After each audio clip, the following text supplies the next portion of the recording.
Ang alamat ng Makati, sinaliksik ni Ginang Imelda D. Tejano.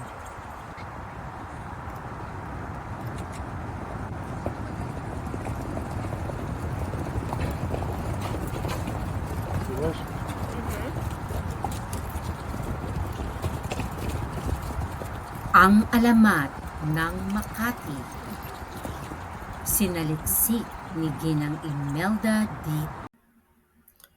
Pinagmulan ng pangalang Makati. Si Don Miguel Lopez de Legazpi, ang kauna-unahang gobernador-heneral ng Pilipinas, ay naglalakbay noon. Kasama ng iba pang mga manlalakbay na Espanyol, nakarating sila sa ating bansa hanggang sa mapunta sila sa Ilog Pasig. Habang bumibiyahe sa kaloob-looban ng ilog, nakita niya ang kumpol na bahay kubo na yari sa pawid. Bumaba siya sa madamo at matubig na lupain at tinanong ang mga katutubong naninirahan doon kung ano ang pangalan ng kanilang lugar. Hindi nila naintindihan ang salitang Kastila, kaya itinuro na lang nila ang ilog at sinabing, "Makati na, kumakati na ang ibig sabihin ay makati na ang tubig sa ilog. Dahil sa di pagkakaunawaan, akala ni Legazpi na Makati ang pangalan ng lugar. Kaya mula noong 1571, ito ang naging simula ng kasaysayan ng Makati. 1578 to 1670. Isang paring Pranses sa isang distrito sa Santa Ana de Sapa ang nagbigay ng pangalang San Pedro de Makati na hango sa kanilang patron. Minsan, tinawag din itong Sampiro. 1608.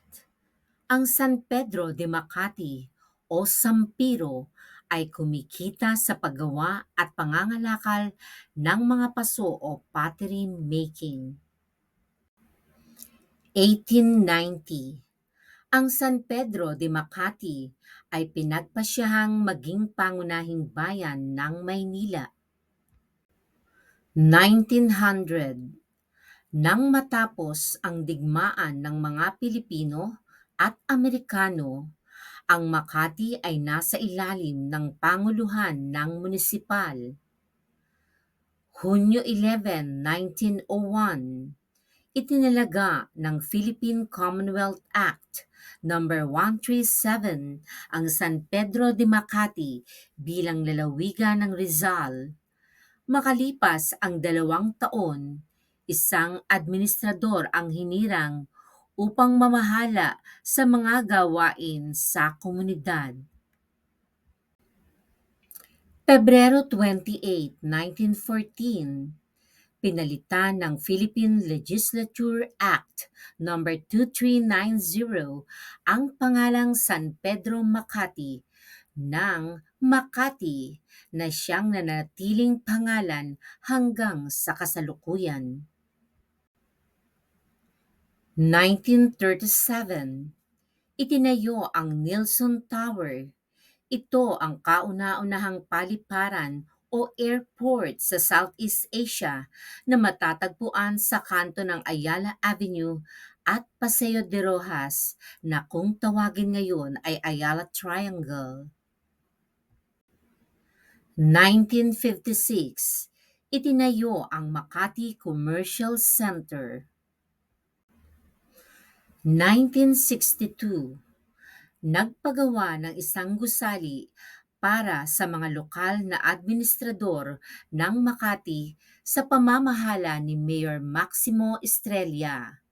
Ito ay itinayo sa 2 hektaryang lupain na ipinagkaloob ng Ayala Securities Corporation. Pebrero 27, 1986, EDSA Revolution. Hinirang ni Pangulong Corazon Aquino si Attorney Jejomar Binay bilang OIC or Officer in Charge ng Pamahalaang Makati. Si Mayor Binay ay nahalal bilang ikalabintatlong pinuno ng Makati sa halalan na ginanap noong Pebrero 1988. Siya ang may pinakamahabang taon ng pamumuno bilang mayor ng Makati. Enero 2, 1995, nilagdaan ni Pangulong Fidel V. Ramos ang Republic Act No. 7854 na gawing isang lungsod ang Makati. Pebrero 4, 1995, naganap ang isang plebisito at nanalo ang pagpayag ng mga residente na gawing isang lungsod ang Makati. Sa kasalukuyan, ito na ang larawan ng Makati.